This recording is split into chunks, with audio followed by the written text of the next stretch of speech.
मेरा नाम रोहन है। मुझे नहीं पता था कि एक दिन मेरी किस्मत मुझे किस मोड़ पर लेकर चली जाएगी। दुबई की रहने वाली औरतें 15 साल के नौकर रखकर उनको ज़्यादा सैलरी क्यों दिया करती थीं? इंडिया से भागकर एक कम उम्र का लड़का जो दुबई में नौकरी किया करता था, उसने आकर सब कुछ बता दिया। इस लड़के की कहानी सुनकर आपके भी होश उड़ जाएंगे। लोग हमेशा लड़कियों को अच्छे भाग्य का आशीर्वाद देते हैं। आखिरकार लड़कों को अच्छे भाग्य होने के आशीर्वाद क्यों नहीं दिए जाते? लड़कों को भी ज्यादा प्यार, सम्मान और आशीर्वाद की जरूरत होती है जितनी कि लड़कियों को होती है। बदसूरती का ताना अगर किसी लड़की के दिल को जख्मी कर सकता है, तो क्या कभी किसी ने ये सोचने की कोशिश की कि वही ताना लड़कों का भी दिल दुखा देता है? मैंने जब से जन्म लिया था, अपने हर तरफ गरीबी ही गरीबी देखी थी। घर में मेरे पिताजी अकेले ही कमाने वाले थे और बाकी लोग बैठकर खाने वाले। परेशानी तो ये थी कि मैं अपने पिताजी का इकलौता बेटा था और मेरी बाकी की 8 बहनें थीं और मैं सबसे बड़ा था। सारी बहनें मुझसे छोटी थीं और पूरी 8 बहनों का मैं इकलौता भाई था। कहते हैं कि घर का बड़ा बेटा घर का जिम्मेदार होता है और बेटा ही अपने पिता का सीना गर्व से चौड़ा कर जाता है। माता पिता सोचते हैं कि यही हमारा सहारा बनेगा, लेकिन मेरा हिसाब थोड़ा अलग था। मेरे घर में सब लोग बिल्कुल ठीक थे, खूबसूरती में, समझदारी में और हाइट हेल्थ में, मगर मैं ही ना जाने किस पर चला गया था। मेरी हाइट बचपन से ही बहुत छोटी रह गई थी, सेहत भी बहुत कम थी। मैं देखने में बिल्कुल 14-15 साल का बच्चा लगता था, हालांकि मेरी उम्र 25 साल होने वाली थी। लोग बचपन से ही मेरी सेहत और हाइट कम होने की वजह से मेरा मजाक बनाया करते थे। मेरी कम हाइट होने की वजह से सारे लोग मुझसे दूर भागते थे। कोई मेरा दोस्त भी नहीं था। मेरे परिवार में, मेरे ददिहाल में, मेरे ननिहाल में जितने भी मेरे कजिन्स थे, सब अच्छे, खूबसूरत, जवान और अच्छी हाइट हेल्थ के थे और सारी लड़कियां उन पर मरती थीं। मुझे तो कोई लड़की घास तक नहीं डालती थी। मैंने बहुत पढ़ाई की हुई थी, पढ़ लिख कर ही मैं कोई अच्छी नौकरी हासिल करने की कोशिश करता था, मगर ज़माने में अच्छा मकाम पाने के लिए भी अच्छा दिखने की ज़रूरत होती है। मगर ऐसा तो मेरे भाग्य में ही नहीं था। पढ़ लिख कर जब नौकरी हासिल करने निकला तो पता चला कि काबिलियत से ज़्यादा आपकी पर्सनैलिटी अच्छी होनी चाहिए, तभी लोग आपको पसंद करते हैं और नौकरी देते हैं। मैं एक जगह जॉब के लिए इंटरव्यू देने गया था, तो वहाँ पर पहले से ही 2-3 लड़के मौजूद थे। उनका ऊंचा लंबा कद था और देखने में स्मार्ट थे। उन लड़कों की पढ़ाई कुछ इतनी खास नहीं थी, मगर मेरे मुकाबले वो देखने में बहुत अच्छे थे। इसी बेस पर उन्हें रख लिया गया था। तंग आकर मैंने एक स्कूल में टीचर बनने के लिए सोचा, लेकिन मुझे क्या पता था कि यहाँ पर टीचर की जगह मॉडल रखे जाते हैं। जैसे ही मैंने इंटरव्यू देना शुरू किया तो वहाँ के प्रिंसिपल ने मेरी बहुत इंसल्ट की और कहने लगा, तुम तो खुद देखने में बच्चे से लगते हो, ऐसा लगता है जैसे 10वीं क्लास के स्टूडेंट हो। तुमसे बच्चे हैंडल नहीं हो पाएंगे, वो तुम्हें अपना टीचर नहीं बल्कि अपना क्लासमेट ही समझेंगे। उसकी बातें मेरे दिल को घायल कर गई थी। अगर मेरी हाइट कम थी तो क्या इसमें मेरा कसूर था?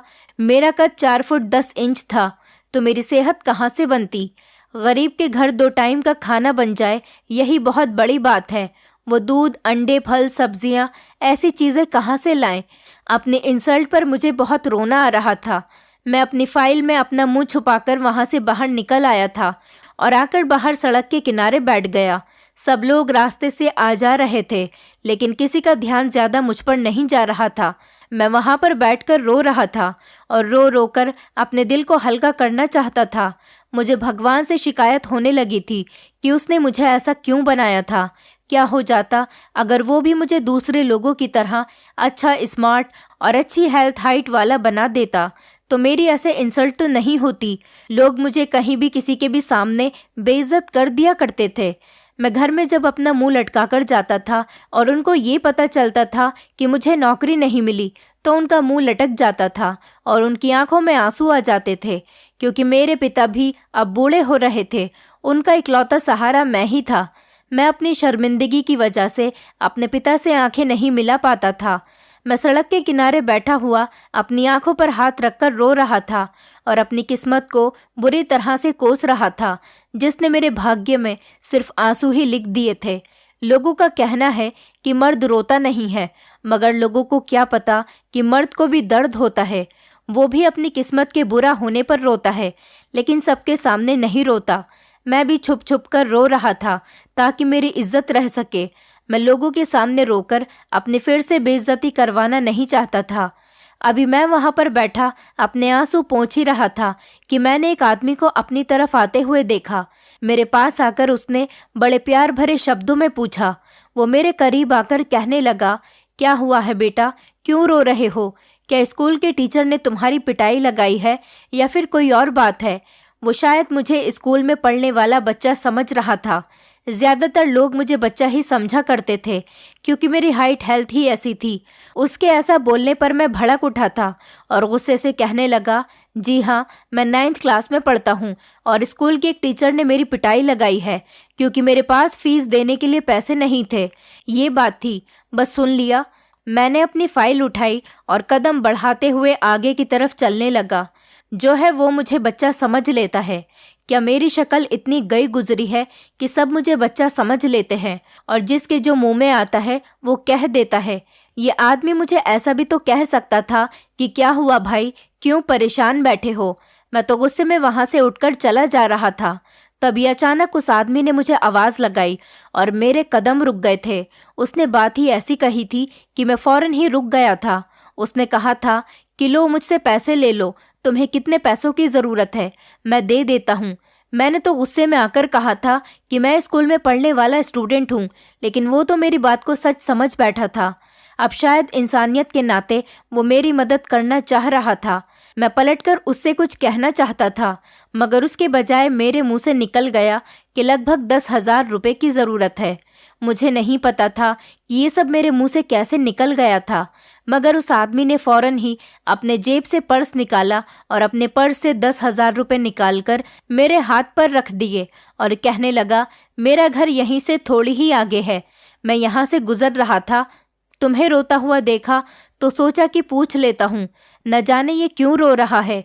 तुम्हें जब भी मदद की ज़रूरत हो तो तुम मुझे बता देना। वो तो ये बात कहकर चला गया था, लेकिन मैं शर्मिंदगी की वजह से अपनी नज़रें नहीं उठा पा रहा था। वो बेचारा तो मेरी मदद इसलिए कर रहा था क्योंकि उसे लगा कि मैं यहाँ का स्टूडेंट हूँ और मैं परेशान हूँ क्योंकि मेरे पास फीस के पैसे नहीं हैं। अगर उसे पता चल जाता कि मैं एक 25 साल का लड़का हूँ जो अपनी पढ़ाई पूरी होने के बाद नौकरी की तलाश में घूम रहा है, तो यकीनन उसका बिहेवियर मेरे साथ कुछ और ही होता। मैं पैसे लेकर घर गया तो मेरी माँ बहुत खुश हुई थी और जल्दी से घर में खाना बनाने के लिए कुछ सामान लेने चली गई थी। मुझे बड़ा बुरा सा फील हो रहा था कि मैंने किसी से गलत तरीके से मदद ली। अगले दिन फिर से वही आदमी मुझे दोबारा उसी रास्ते पर मिल गया था। उसे देखकर मेरा दिल करने लगा कि मैं उसे सच बता दूं, मगर सच जानने के बाद उसके बिहेवियर के बारे में सोचते हुए मैंने अपने इस इरादे को अपने दिल से निकाल दिया था। वो मुझे देखकर कहने लगा, लड़के, अगर तुम किसी नौकरी की तलाश में हो तो मैं तुम्हें नौकरी दिलवा सकता हूँ। मैं जानता हूँ तुम एक मजबूर लड़के हो और तुम्हें नौकरी की ज़रूरत है। मैंने चौंक कर उनकी तरफ देखा और हैरत से उनके करीब जाकर कहने लगा, इसका मतलब ये है कि आप जानते हो कि मैं इस स्कूल का स्टूडेंट नहीं हूँ। वो बड़ा हैरान होकर कहने लगा, हाँ, मुझे समझ आ गया था क्योंकि तुम्हारे कंधों पर स्कूल बैग नहीं था, बल्कि तुम्हारे हाथ में इंटरव्यू की फाइल थी। मैंने शॉक्ड होकर उनसे पूछा, सब कुछ जानते हुए भी आपने मेरी मदद क्यों की? वो कहने लगा, कल मैं तुम्हारे काम आ गया था, हो सकता है कि आने वाले कल में तुम भी मेरे काम आ जाओ। मैंने कहा, क्या मतलब है आपका? मैं आपके किस तरह से काम आ सकता हूँ? वो कहने लगा, मतलब को छोड़ो, ये बताओ तुम नौकरी की तलाश कर रहे हो ना? मैंने कहा, जी, मैं हर काम करने के लिए तैयार हूँ। जैसा काम आप मुझे दिलवाओगे मैं वैसा ही काम कर लूँगा। वो आदमी कहने लगा कि मेरा नाम अनूप है और मैं एक ऑटो रिक्शा वाला हूँ। मेरा एक दोस्त है, उसने मुझे बताया था कि उसे दुबई में काम करने के लिए लड़कों की ज़रूरत है। ऑटो की कमाई से मेरा घर परिवार तो अच्छा चल रहा है, लेकिन ऑटो को खरीदने के लिए भी पैसे होने चाहिए। तुम्हारे पास तो शायद अपना ऑटो खरीदने के लिए भी पैसे नहीं होंगे, इसीलिए मैंने सोचा कि तुम्हें इस दुबई वाली नौकरी के बारे में बता दूं। मेरा दोस्त तुम्हें अपने साथ लेकर जाएगा, बल्कि वहां पर तुम्हें काम भी दिलवा देगा और तुम्हारे जाने के खर्चे की जिम्मेदारी भी वही उठाएगा। उस आदमी की ये बात सुनकर तो मैं बहुत खुश हो गया। उसने बताया कि लेकिन एक शर्त है। मैंने खुश होते हुए पूछा कि कैसी शर्त है। मैं अपने मन ही मन सोचने लगा कि कोई ऐसे बैठे बिठाए दुबई जाने का मौका मिल रहा हो तो कोई पागल ही हो सकता है जो इनकार करेगा। हिंदुस्तान में रहने वाले ज़्यादातर लोग चाहते हैं कि वो विदेश में जाकर काम करें। मेरा भी यही इरादा था, क्योंकि मैं देख चुका था कि हमारी पूरी रिश्तेदारी में जितने भी लड़के विदेश में काम करने के लिए गए थे वो सब के सब काफ़ी अमीर हो चुके हैं और उनके परिवार वाले भी हिंदुस्तान में रहकर अच्छी ज़िंदगी गुजार रहे हैं। 2-3 बार मैंने अपने पिताजी से विदेश काम करने के बारे में जाने के लिए पूछा था, तो उन्होंने मुझसे कहा था कि बेटा, बाहर जाने के लिए बहुत पैसे लगते हैं और पैसे तो हमारे पास घर में खाना खाने के लिए भी नहीं है। इन हालात में तुम्हें बाहर भेजने के लिए पैसे हमारे पास कहाँ से आएंगे। मुझे तो पता ही नहीं था कि एक दिन मेरी किस्मत मुझे बैठे बिठाए दुबई जाने का ऑफर दे देगी, लेकिन उस आदमी ने जो मुझे शर्त बताई थी उसे सुनकर मेरे पैरों तले से ज़मीन निकल गई थी। वो शर्त ही ऐसी थी कि उसे सुनकर मैंने फ़ौरन ही कह दिया था कि नहीं भैया, मैं ऐसी शर्त को कभी एक्सेप्ट नहीं कर सकता जो मेरे करने की ही ना हो। उस आदमी की शर्त ये थी कि मुझे अपनी पहचान छुपानी होगी। जब मैंने इस बात का मतलब पूछा तो वो कहने लगा कि तुम दुबई में जाकर अच्छी कमाई कर सकते हो, जिससे तुम्हारी ज़िंदगी बदलकर रह जाएगी और तुम्हारे घर के हालात भी बहुत अच्छे हो जाएंगे अगर तुम वहां जाकर अपनी उम्र 15 साल बताओ तो। लेकिन किसी को ये बात पता नहीं चले कि तुम्हारी उम्र 25 साल है और तुम एक मैच्योर लड़के हो, वरना तुम्हें वहां पर नौकरी नहीं मिलेगी। लेकिन अगर तुम खुद को 15 साल का लड़का बताओगे तो वहां तुम्हें एक ऐसी शानदार नौकरी मिलेगी जिससे तुम्हारे घर वाले भी ऐश की ज़िंदगी गुजारेंगे और तुम भी। वो ना जाने मेरे आगे ऐसी शर्त क्यों रख रहा था। ये बात ठीक थी कि मेरी हेल्थ और हाइट ऐसी ही थी। मैं सच में 14-15 साल का लड़का लगता था, मगर बात ये भी तो थी कि इतने छोटे लड़के को भला नौकरी कौन दे सकता है। मैंने कहा, मुझे थोड़ा सोचने का टाइम तो दो, मैं अपनी फैमिली से परमिशन लेने के बाद ही कोई जवाब दे सकता हूँ। उसके बाद मैं अपने घर चला आया था। मैंने 2 दिन का टाइम दे दिया था कि मैं 2 दिन बाद आपको अपना फैसला बता दूंगा, लेकिन यहाँ इंडिया में तो मेरा कोई फ्यूचर ही नहीं था। मुझसे छोटी एक बहन 23 साल की थी और दूसरी बहन 22 साल की थी। मुझे उनकी भी शादियाँ करनी थीं। सारी बहनों की शादी की जिम्मेदारी मेरे सर पर ही थी। मेरी बहनों का रिश्ता भी लग नहीं पा रहा था, क्योंकि लोगों को पता था कि मैं अपनी बहनों को ज़्यादा दहेज नहीं दे सकूंगा। उनकी उम्र शादी की हो रही थी। मैं अपनी बहनों से बड़ा था, लेकिन मेरी शादी की तो दूर दूर तक उम्मीद ही नहीं थी। इसीलिए पहले मुझे अपनी बहनों की ही शादी के बारे में सोचना था।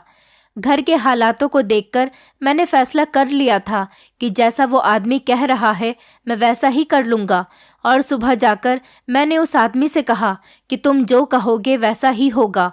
मैं नौकरी करने के लिए तैयार हूँ। अपने घर वालों से मैंने झूठ बोल दिया था कि मुझे एक अच्छी कंपनी वालों ने दुबई में बुलाया है। अब मैं उन्हें अपने काम के बारे में क्या बताता, जबकि मुझे खुद ही नहीं पता था कि मुझे वहाँ पर जाकर क्या काम करना है।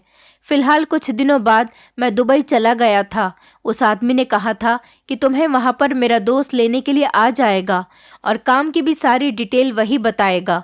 आखिरकार काफ़ी इंतज़ार करने के बाद एक हट्टा कट्टा सा आदमी मेरे पास मुझे लेने के लिए आया था और कहने लगा, चलिए मेरे साथ, मैं आपको लेने आया हूँ।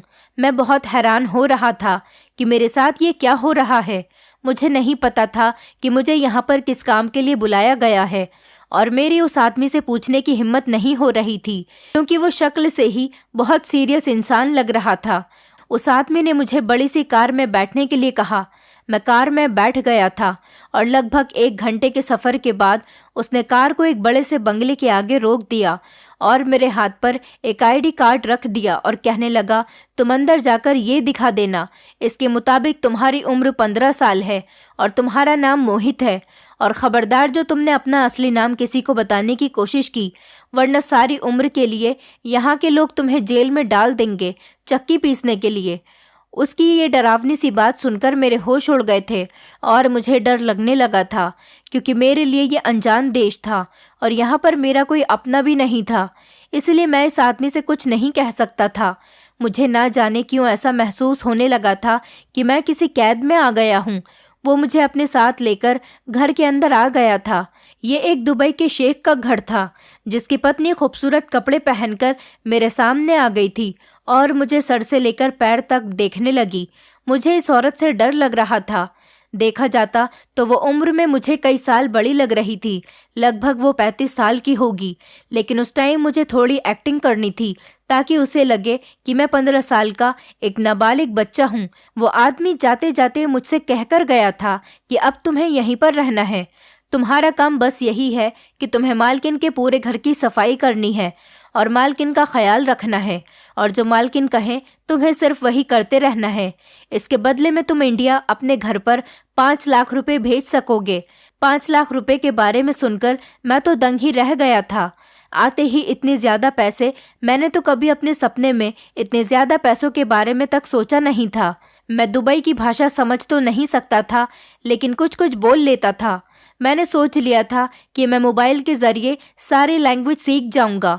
मालकिन को ऐसा लगता था कि मैं शायद उनकी लैंग्वेज नहीं समझ रहा था, इसलिए मुझे इशारे से सारे घर की सफाई करने के बारे में कह रही थी। मैं जाते ही अपने काम में लग गया था और पूरे घर की सफाई करने लगा था।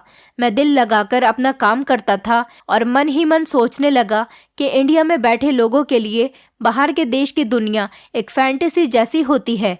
इनको क्या पता कि घर के बाहर जाकर क्या क्या करना पड़ता है और कितनी मुश्किलों का सामना करना पड़ता है। अब मैं इतना पढ़ा लिखा होकर भी यहाँ पर नौकर बनकर रह गया था। फिलहाल मुझे तो पैसे अच्छे मिल रहे थे। इसके बाद उस औरत ने मुझे स्टोर रूम की सफाई करने के लिए कहा था। वो शेख की पत्नी, मतलब मेरी मालकिन, बहुत खूबसूरत औरत थी। 35 साल की होने के बावजूद भी वो बिल्कुल 20 साल की जवान लड़की लगती थी। ये बात मुझे बाद में पता चली कि उसका पति महीने में सिर्फ एक दिन के लिए ही उसके पास आता है, क्योंकि वो अपने पति की चौथी पत्नी थी। शेख लोग तो वैसे भी कई कई शादियां करते हैं, लेकिन मुझे अपने मालकिन की हरकतें बहुत अजीब सी लगती थीं, क्योंकि नॉर्मल दिनों में तो वो बहुत अच्छे तरीके से तैयार हुआ करती थीं, लेकिन जिस दिन उसका पति आता था वो अपनी हालत अजीब सी बना लेती थी। सिंपल से कपड़े पहन लिया करती थी और बिना मेकअप के ही घर में घूमती फिरती थी। मुझे मालकिन के इस बिहेवियर का कुछ भी समझ में नहीं आता था और मैं यही सोचता था कि ना जाने वो ऐसा क्यों करती हैं। घर में मेरे अलावा और कोई नौकर भी मौजूद नहीं था जिससे मैं उनका ऐसे करने की वजह पूछ लेता। फिलहाल जब मालिक आता तो मालकिन खाना भी अपने हाथ से ही बनाया करती थी। इसी तरह से महीने के 2 दिन मुझे खाना भी नहीं बनाना पड़ता था और मैं बिल्कुल फ्री ही रहता था। मालिक के सामने मालकिन मुझे काम भी कम बताती थी और मैं बाहर घूमने फिरने भी चला जाता था। तभी मेरी मुलाकात एक लड़के से हुई जिसका नाम सौरभ था। सौरभ 15 साल का लड़का था। वो बहुत भला और मासूम सा लड़का था, जो मेरी तरह ही इंडिया से यहाँ दुबई काम करने के लिए आया था। उसी के थ्रू मुझे पता चला कि यहाँ का उसूल है कि यहाँ की औरतें सिर्फ 10 साल से लेकर 15 साल तक के लड़कों को ही काम पर रखती है। ऐसा क्यों था, इस बात का जवाब मुझे सौरभ नहीं दे सका था, क्योंकि जवाब उसके पास भी नहीं था। वो मेरा बहुत अच्छा दोस्त बन गया था और कभी कभी हम एक दूसरे से अपने दिल की बातें भी शेयर कर लिया करते थे। मेरी मालकिन तो मुझे बच्चा समझती थी, इसलिए वो मुझसे कभी कभी अपना सर और हाथ पैर भी दबवा लिया करती थी और कभी कभी तो कमर की मालिश भी करवा लेती थी। एक पराई औरत को छूते हुए मुझे बड़ी शर्म आती थी, मगर फिर मुझे अपनी पहचान के बारे में याद आ जाता था कि मैं कौन हूँ। मेरी पहचान तो यहाँ पर कुछ और है। अभी तक तो सब कुछ ठीक ही चल रहा था और मैं अपनी नौकरी से बहुत खुश और बेफिक्र था और अपने घर पर भी हर महीने पैसे भेजता रहता था। लेकिन कुछ दिनों बाद मुझे पता चला कि यहाँ पर कुछ तो गड़बड़ है, क्योंकि मालकिन कभी कभी मुझे एक सफ़ेद रंग का बैग देती है और कहती है कि जाओ ये बैग नीचे वाले फ्लैट नंबर 5 में जाकर दे आओ। मेरी मालकिन मुझे अपनी टूटी फूटी भाषा में बात समझा दिया करती थी और मैंने भी कभी ये जाहिर नहीं किया था कि मैं उनकी भाषा को समझ लेता हूँ। मुझे ये जानने की पड़ी रहती थी कि आखिर इस सफ़ेद रंग के बैग में क्या होता है, मगर जाहिर सी बात है मैं इस बारे में अपनी मालकिन से नहीं पूछ सकता था। एक दिन मुझे सौरभ मिला था तो पता चला कि वो भी नीचे के फ्लैट नंबर 5 में ही काम करता है। मैंने उससे इस सफ़ेद रंग के बैग के बारे में पूछा कि तुम्हें कुछ पता है कि इसमें क्या होता है। तो वो कहने लगा कि यहाँ की ज़्यादातर औरतें जब एक दूसरे को कोई सीक्रेट मैसेज भेजती हैं तो इस सफ़ेद रंग के बैग में एक लेटर लिखकर भेज देती हैं। मैंने हैरानी से सोचा, भला मेरी मालकिन सौरभ की मालकिन को ऐसा कौन सा सीक्रेट मैसेज भेजती होंगी। मैंने सौरभ से पूछा, तुमने कभी उस सीक्रेट मैसेज को पढ़ा है? तो वो कहने लगा, हाँ, एक बार मैंने बैग को खोलकर उसमें से लेटर निकाल लिया था और उसको पढ़ने लगा तो देखा कि उस पर अरबी लिखी हुई थी। मेरी कुछ समझ ही नहीं आया था। मैंने उससे कहा, अगली बार जब तुम्हें मौका मिले तो तुम उस लेटर की फ़ोटो खींच लेना। सौरभ राज़ी हो गया था। मैं अपनी मालकिन के घर वापस आ गया था। मालकिन ने जब मुझे सैलरी दी तो मेरी खुशी के ठिकाने ही नहीं रहे थे। मैंने फ़ौरन सबसे पहले पैसे इंडिया भेज दिए थे। पैसे भेजने के अगले दिन मालकिन ने मुझे अपने पास बुलाया और कहने लगी कि मेरी टांगें दबा दो, मेरी टांगों में बहुत दर्द हो रहा है। मैं टांगें दबाने लगा। फिर थोड़ी देर के बाद मालकिन कहने लगी, मेरी कमर पर मसाज कर दो, कमर में भी दर्द हो रहा है। मालकिन ने अपनी पूरी कमर खोल दी थी। मुझे बहुत शर्म आ रही थी, लेकिन मैं कुछ नहीं कर सकता था क्योंकि मेरी पहचान कुछ और ही थी। इसलिए मैंने अपनी नज़रें नीचे कर ली और उनकी कमर की मसाज करने लगा। मालकिन की गोरी गोरी कमर की मसाज करते हुए जब लगभग मुझे आधा घंटा हो गया तो उन्होंने मुझे जाने को कह दिया था। मैं गहरी सांस भरते हुए उठा कि मालकिन को मुझ पर तरस आ गया। जब खूब अच्छी तरह से तैयार हो गई तो मुझसे कहा कि वो बाहर जा रही है और मैं घर का ध्यान रखूं। मैंने सोचा कि ना जाने मालकिन तो कितने टाइम तक वापस आए। इतनी देर में मैं अपने फ्रेंड सौरभ से मिलने के लिए चला जाता हूँ। वैसे भी वो ज़्यादा दूर नहीं रहता। मैं थोड़ी देर बाद अपने घर से निकलने ही वाला था कि दरवाज़ा बुरी तरह से बजने लगा। मैं घबराकर उठा और जाकर दरवाज़ा खोला तो मेरे सामने सौरभ खड़ा हुआ था। उसकी बहुत बुरी हालत हो रही थी। कपड़े उसके फटे हुए थे और बाल भी बुरी तरह से बिखरे हुए थे। उसकी सांस बुरी तरह से फूली हुई थी। मैं जल्दी से उसे घर के अंदर लेकर आ गया। मैंने उसको बैठने के लिए कहा और उसे पानी पिलाया। थोड़ी देर रिलैक्स के बाद उसकी हालत थोड़ी बेहतर हुई थी। पानी पीकर वो मुझसे कहने लगा, तुम मुझे अपने कपड़े दे दो। मैंने उसे अपने कपड़े दे दिए। उसने हाथ मुंह धोकर अपने कपड़े चेंज किए और बाहर जाने के लिए तैयार हो गया। मैंने हैरानी से पूछा, सौरभ, ये तुमने क्या हालत बनाई हुई है? तुम्हारे साथ क्या हुआ था और अभी तुम कहाँ जा रहे हो? वो बहुत जल्दी में था। कहने लगा कि दुबई की औरतें मुझे अब समझ आ गई हैं कि यह हम जैसे कम उम्र के लड़कों को नौकरी पर क्यों रखती हैं। मुझे इनकी असलियत पता चल गई है, मगर अब मैं यहाँ पर और नहीं रुक सकता। मैं यहाँ से जा रहा हूँ। मुझे यहाँ पर नहीं रहना। वो बुरी तरह से बोल रहा था और उसकी आंखों में आंसू आ गए थे। मैंने उससे जाने की वजह पूछने की बहुत कोशिश की, लेकिन उसने मुझे कुछ नहीं बताया। लेकिन जाते टाइम मैंने उसे अपना नंबर दे दिया था। मैंने उससे कहा कि जब मैं 2-3 महीने के बाद इंडिया अपने घर जाऊंगा तो तुम मुझसे बात कर लेना। वो इतना घबराया हुआ था कि बस नंबर जेब में डालकर फ़ौरन ही चला गया। सुबह पूरी कॉलोनी में ये खबर फैली हुई थी कि फ्लैट नंबर 5 का नौकर अपनी मालकिन के सर पर डंडा मारकर फरार हो गया। उसने अपनी मालकिन को बुरी तरह से जख्मी कर दिया। ये बात सुनकर तो मैं दंग रह गया था, क्योंकि सौरभ ऐसा नहीं था और उसने मुझे भी कुछ ऐसा नहीं बताया था। न जाने वो क्या करके आया है और यहाँ पर क्या हो रहा था और क्यों हो रहा था। मेरी तो कुछ भी समझ में नहीं आ रहा था। मेरी मालकिन की भी हरकतें बहुत अजीब सी थीं। तो क्या सारी दुबई की रहने वाली मालकिन औरतें ऐसी ही होती हैं? मेरे दिमाग में भी न जाने किस किस तरह के ख्याल आ रहे थे। सौरभ की मालकिन ने न जाने उसे ऐसा क्या कहा था कि वो बेचारा इस तरह से यहाँ से गायब हो गया था। एक दिन मैंने अपनी मालकिन को फ़ोन पर किसी से बात करते हुए सुना था। उनकी बातों से पता चल रहा था कि फ्लैट नंबर 5 में रहने वाली मालकिन को अब किसी नए नौकर की ज़रूरत है।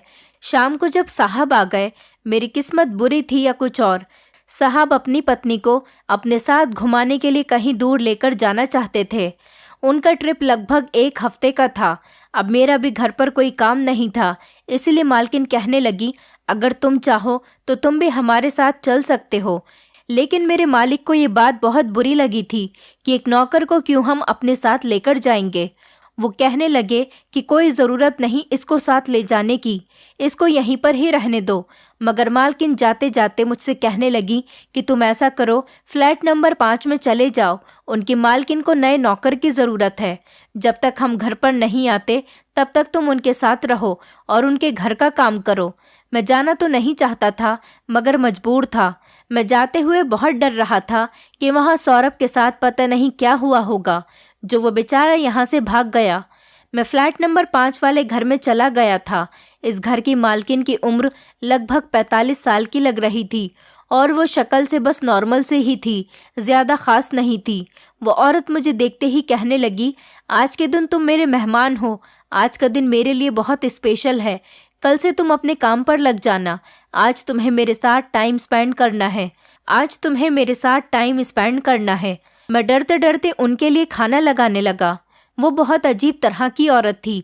वैसे तो मैंने अब तक जितनी भी दुबई में रहने वाली औरतें देखी थी, सारी की सारी अजीबो गरीब आदत वाली औरतें थीं। न जाने उनकी किस किस तरह की अजीब हरकतें थीं, मगर इस फ्लैट नंबर 5 वाली मालकिन को देखकर तो मैं बड़ी बेचैनी सी महसूस करने लगा था। न जाने मुझे क्यों उसे देखते ही एहसास हुआ कि कुछ ठीक नहीं है, ज़रूर कुछ न कुछ तो गड़बड़ है। खाना खाते हुए वो औरत बड़ी अजीब सी हरकतें कर रही थी। उसने मुझे अपने पास बैठने के लिए कहा तो मुझे मजबूरन उसके करीब में चेयर पर बैठना पड़ गया। उसने स्पून में खाना लिया और स्पून को मेरी तरफ बढ़ाते हुए कहने लगी, मैं तुम्हें अपने हाथ से खाना खिलाती हूँ। मैं बड़ा हैरान रह गया था और परेशानी में फंस गया था। बस कहीं ना कहीं से इस औरत से छुटकारा पाने की कोशिश कर रहा था, लेकिन मेरे पास तो भागने का भी कोई रास्ता ही नहीं था। इसलिए मजबूरन मुझे उस औरत के हाथ से खाना खाना पड़ा था। नाश्ता करने के बाद मैंने टेबल पर रखे हुए बर्तन उठाना चाहे तो उसने मुझे रोक दिया और कहने लगी, मैं खुद कर लेती हूँ, तुम आज बस आराम करो। मैं अंदर ही अंदर घुटन महसूस करने लगा था कि ये किस तरह की औरत है जो नौकर को आराम करने के लिए कह रही है और खुद सारा काम कर रही है। मैंने अगले दिन घर का काम करना चाहा तो भी उसने मुझे रोक दिया। अब तो मुझे इस औरत पर भी शक होने लगा था कि ये मुझसे घर के काम क्यों नहीं करवा रही और आखिर इसने मुझे अपने घर में क्यों बुलाया है। मेरे पास सौरभ का नंबर भी नहीं था, वरना मैं उसे इस बारे में उसे फ़ोन करके पूछ लेता कि वो यहाँ से क्यों गया था। रात को मैं किचन में खड़ा हुआ पानी पीने लगा तो देखा कि वो मैडम किसी से वीडियो कॉल पर बात कर रही थी। मैंने बड़ा हैरान होते हुए आगे होकर देखा तो शॉक्ड रह गया था। स्क्रीन पर वही ऑटो वाला आदमी नजर आ रहा था जिसने मुझे यहाँ पर भेजा था। मैंने साइड से खड़े होकर बात सुनने की कोशिश की कि वो आदमी क्या बात कर रहा है। तो वो आदमी कह रहा था कि मैडम आप फिक्र मत करो, यहाँ इंडिया में बहुत से ऐसे बेवकूफ़ लोग हैं जो विदेश जाकर काम करने के लिए बेताब हो रहे हैं। मैं जल्दी ही आपके लिए कोई नया शिकार तलाश करता हूँ। अब मुझे महसूस हो रहा था उस आदमी ने जिसने मुझे यहाँ पर भिजवाया था उसने मेरी कोई मदद नहीं की थी, बल्कि वो तो यहाँ की औरतों के लिए काम करता था। लेकिन क्या काम करता था, यही तो मेरी समझ में नहीं आ रहा था। मुझे यहाँ पर रहते हुए पूरे 4 महीने होने वाले थे, लेकिन अभी तक मैं सच्चाई का पता नहीं लगा पाया था। एक दिन इस नई मालकिन ने मुझे कपड़े दिए और कहने लगी कि इन कपड़ों को पहन लो और अच्छे से तैयार हो जाओ, हम लोग बाहर जा रहे हैं। मैंने वैसे ही किया जैसा उस औरत ने मुझसे कहा था। मैंने खुद को हालात के भरोसे छोड़ दिया था कि जैसा होगा देखा जाएगा। मैं तैयार हो गया तो मालकिन ने कहा कि मेरे साथ कार में आकर बैठ जाओ, हमें कहीं जाना है। मैं उनके साथ गाड़ी में जाकर बैठ गया। वो कार को खुद ड्राइव कर रही थी। कार एक बड़े से होटल के आगे आकर रुक गई थी। वो मुझे लेकर उस होटल के अंदर चली गई। अब मैं कुछ कुछ समझ रहा था कि वो क्या चाह रही हैं। मेरे सिक्स सेंस ने मुझे पहले से ही सावधान कर दिया था कि कुछ तो गलत होने वाला है, इसलिए मैं पहले से ही इंतज़ाम करके आया था। उसने होटल में एक कमरा बुक किया और हम दोनों कमरे के अंदर चले गए। उसके होटल के कमरे के अंदर आते ही नीयत ख़राब होने लगी थी। मैं समझ गया था कि वो औरत मुझे अपने गलत काम को अंजाम देने के लिए यहाँ पर लेकर आई थी। मैंने अनजान बनते हुए पूछा, मालकिन आप मुझे किस लिए यहाँ पर लेकर आई हो? तो वो कहने लगी, तुम अभी बच्चे हो, तुम नहीं समझ सकते। बस जैसा मैं कहती हूँ तुम वैसा ही करते जाओ। मैंने कहा, मैं आपकी बात को खूब समझता हूँ, लेकिन इससे पहले आपको मेरे कुछ सवालों का जवाब देना होगा। वो कहने लगी, ठीक है, पूछो क्या सवाल है, क्या पूछना चाहते हो तुम मुझसे। मैंने कहा, क्या सिर्फ आप ही इस गलत काम में शामिल हो या फिर मेरी मालकिन भी हैं, या फिर दुबई की सारी औरतें एक जैसी ही होती हैं, धोखेबाज सी, लोगों का गलत फ़ायदा उठाने वाली। वो मेरी बात सुनकर हंसने लगी थी और कहने लगी, तुम मुझे जो मर्जी चाहे कह लो, मगर मैं तुम्हारी किसी बात का बुरा नहीं मानूंगी। जहाँ तक तुम्हारे सवाल का जवाब है, तो मैं तुम्हें बताना चाहती हूँ कि सारी की सारी कहानी क्या है। हमारे इस पूरे एरिया में जितनी भी औरतें रहती हैं, वो सारी की सारी या तो तलाकशुदा होती हैं या फिर अपने पति की दूसरी या तीसरी पत्नी होती हैं। कुछ अपने पतियों की सताई हुई होती हैं। सबके पास पैसा तो बहुत ज़्यादा है, क्योंकि यहाँ के लोग बहुत अमीर होते हैं, मगर खुश रखने के लिए मर्द नहीं हैं। अपनी फीलिंग और एहसास के हाथों मजबूर होती हुई मेरी जैसी औरतों के पास इस गलत काम के अलावा और कोई चारा नहीं होता कि हम कोई दूसरा तरीका अपना सकें। हमने इंडिया के एक आदमी से बात की हुई है, उसको अपना एजेंट बना लिया है। वो हमारे लिए कम उम्र के लड़कों को अरेंज करता है। हमने उससे कहा है कि वो हमारे लिए 10 साल से लेकर 15 साल तक के लड़कों का बंदोबस्त करे। जितने लड़के वो भेजेगा, इतने पैसे उसे मिलेंगे। इन लड़कों को काम पर रखने के बहाने हम दुबई की औरतें अपनी हवस मिटा लेते हैं, वैसे ही जैसे आज मैं तुम्हारे साथ यहाँ पर करना चाहती हूँ। मैंने कहा, आपने सौरभ के साथ ऐसा क्या किया था जिसकी वजह से उसे यहाँ से भागना पड़ा। वो औरत कहने लगी, वो मुझे बहुत अच्छा लगता था, मगर वो मेरे सामने नज़र तक नहीं उठाता था। वो मुझे ध्यान से देखता तक नहीं था। मैं उसके लिए इतने अच्छे से तैयार हुआ करती थी। एक दिन मेरी एक दोस्त घर पर आई तो उसे सौरभ बहुत पसंद आया था और उसने कहा, वो आज रात मेरे घर पर ही सौरभ के साथ रात गुजारना चाहती है। इस बात के बारे में सौरभ को पता हो गया और वो हमारी ड्रिंक में बेहोशी की दवाई मिलाकर यहाँ से फरार हो गया। और जानते हो वो औरत कौन थी जिसने सौरभ के साथ ज़बरदस्ती की थी? वो औरत तुम्हारी अपनी मालकिन थी। ये सुनकर तो मेरे होश उड़ गए थे। ऐसा लग रहा था जैसे सारा आसमान मुझ पर टूट पड़ा। मैं दंग रह गया था। मुझे याद आया कि जिस दिन सौरभ के साथ वो हादसा हुआ था, उस दिन सुबह ही सुबह मेरी मालकिन तैयार होकर कहीं पर चली गई थी और शाम को वापस आई थी। अब सारी कहानी मेरी समझ में आ गई थी। वो औरत सारी कहानी सुनाकर कहने लगी, अब तुम्हारे पास बचने का कोई रास्ता नहीं। तुम्हें मेरी शर्त पूरी करनी ही होगी, वरना मैं तुम्हें पुलिस के हवाले कर दूंगी और तुम पर चोरी का इल्ज़ाम लगा दूंगी। उसके बाद तुम कहीं मुंह दिखाने के लायक नहीं रहोगे और सारी जिंदगी जेल में सड़कर ही गुजार दोगे। सोच लो क्या करना है। अगर तुम मेरी बात नहीं मानोगे तो सारी जिंदगी हिंदुस्तान की शक्ल देखने को नहीं मिलेगी, तरस जाओगे। उसने पूरी तरह से प्लानिंग बनाकर ही मुझसे बात की थी। मेरे पास भी अब और कोई ऑप्शन नहीं बचा था। मैं शायद इस औरत की बातों में आ जाता, क्योंकि यह औरत बहुत ज़्यादा चालाक थी। अगर मैं भी 14-15 साल का मासूम भोला भाला लड़का होता तो, मगर वो शायद ये नहीं जानती थी कि मैं एक 25 साल का लड़का हूँ। मेरा कद ही तो छोटा है, लेकिन मैं समझदार अपनी उम्र से ज़्यादा हूँ। मैं जैसा देखने में लगता हूँ, अंदर से वैसा नहीं हूँ। मैं छोटा सा हूँ, लेकिन मेरा दिमाग बहुत बड़ा है। दिमाग तो मेरा इतना ही था ना, जितना एक जवान लड़के का होना चाहिए। मैंने उसके ड्रिंक में नींद की दवाई मिला दी और अपने हाथों से इस औरत को बड़े प्यार से ड्रिंक पिलाई। थोड़ी देर के बाद ही वो औरत धीरे धीरे बेहोश होने लगी थी और वो पूरी तरह से सो गई थी। जब मुझे अपने प्लान के अगले हिस्से पर ध्यान देना था, मैंने अपनी असली मालकिन के पति को फ़ोन किया और उनको सारी सच्चाई के बारे में बता दिया। और जो मैंने सारी बातें अपने मोबाइल से इस औरत की रिकॉर्ड की थी, वो भी सारी रिकॉर्डिंग मैंने सबूत के तौर पर अपनी मालकिन के पति को सेंड कर दी। अब जो भी करना था उसे ही करना था। मैंने तो अपना काम पूरा कर दिया था। मालिक ने पुलिस से छापा मारकर इस एरिया में जितनी भी औरतें रह रही थीं, उन सबको अरेस्ट करवा लिया, जो कम उम्र के लड़कों को नौकर बनाकर उनको कैद करके अपनी मर्जी के हिसाब से उनका यूज़ करती थी। और इसमें मालिक की अपनी पत्नी भी शामिल थी, जिसे उन्होंने डिवोर्स दे दी। वो कम उम्र के लड़कों का इस्तेमाल इसीलिए करती थी क्योंकि उनको डरा धमकाकर अपने काबू में रख सके और अपना काम उनसे निकलवा सके। मेरे बारे में उनकी यही गलतफहमी थी कि मैं एक छोटा बच्चा हूँ और यही गलतफहमी उनके लिए बहुत भारी पड़ गई थी। आज मेरी उम्र ने ही मुझे बचा लिया था। पहले मैंने सोचा था कि मैं भी सौरभ की तरह यहाँ से इंडिया वापस भाग जाता हूँ, मगर फिर सोचा था कि ऐसे तो और बेचारे न जाने कितने मासूम लड़के फंसे होंगे। आखिर किसी को तो हिम्मत करनी ही होगी, इसलिए मुझे ही हिम्मत करनी पड़ी और मुझे सबका फल भी मिल गया था। मालिक ने मुझे अपने साथ काम पर रख लिया था। उन्होंने मुझे अपनी कंपनी में ही नौकरी दे दी थी क्योंकि मैं काफ़ी पढ़ा लिखा था और धीरे धीरे मैंने उनके काम में इतना साथ देना शुरू कर दिया कि अब मालिक ने मुझे अपनी कंपनी में अच्छी पोस्ट दे दी और मैं अपने घर पर लगभग महीने के 10 लाख रुपए भेज देता हूँ। मेरे घर के हालात भी बिल्कुल सुधर गए।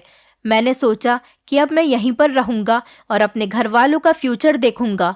एक बात जो मैं अपनी कहानी के थ्रू आप लोगों को बताना चाह रहा हूँ वो ये है कि हम में से अक्सर लोग ये समझते हैं कि औरत ही लाचार होती है, सिर्फ इसी पर जुल्म किया जाता है। हम में से कोई ये बात सोचता ही नहीं कि मर्द को भी हैरेस किया जा सकता है, उस पर भी जुल्म हो सकता है। अगर हम ये बात समझ सकें तो ज़माने से बहुत सारी बुराइयां अपने आप ही ख़त्म हो जाएंगी। मैंने यहाँ पर दुबई में रहकर काफ़ी सारे लड़कों को बचा लिया। काफ़ी लड़के ऐसे हैं जो कि इन औरतों का शिकार हो गए, लेकिन मैंने अपनी भरपूर कोशिश की और उन लड़कों को बचा लिया जिनको मैं जानता था। जिनको मैं नहीं जानता वो बेचारे इस मुसीबत का शिकार हो रहे होंगे, लेकिन कोई बात नहीं, मैं लोगों की ज़्यादा से ज़्यादा मदद करना चाहता हूँ और मेरे घर के हालात तो काफ़ी बेहतर हो गए। मेरी बहनों की भी शादी हो गई है। अब मेरे घर वाले चाहते हैं कि मेरी शादी कर दें, लेकिन मैं इंडिया जाकर शादी नहीं करना चाहता। मैं चाहता हूँ कि यहीं की किसी लड़की से मेरी शादी हो जाए और मैं यहीं सेटल हो जाऊँ। मैं कुछ दिनों बाद अपनी फैमिली को भी यहाँ पर बुला लूँगा। मैं यहाँ पर बहुत खुश हूँ और अच्छी ज़िंदगी गुजार रहा हूँ। दोस्तों, उम्मीद करती हूँ आपको हमारी कहानी पसंद आई होगी। कहानी पसंद आई है तो वीडियो को लाइक करें, चैनल पर नए हैं तो चैनल को सब्सक्राइब करें और हाँ, नोटिफिकेशन बेल को ज़रूर दबाएं ताकि अगली अपडेट सबसे पहले आपको मिले।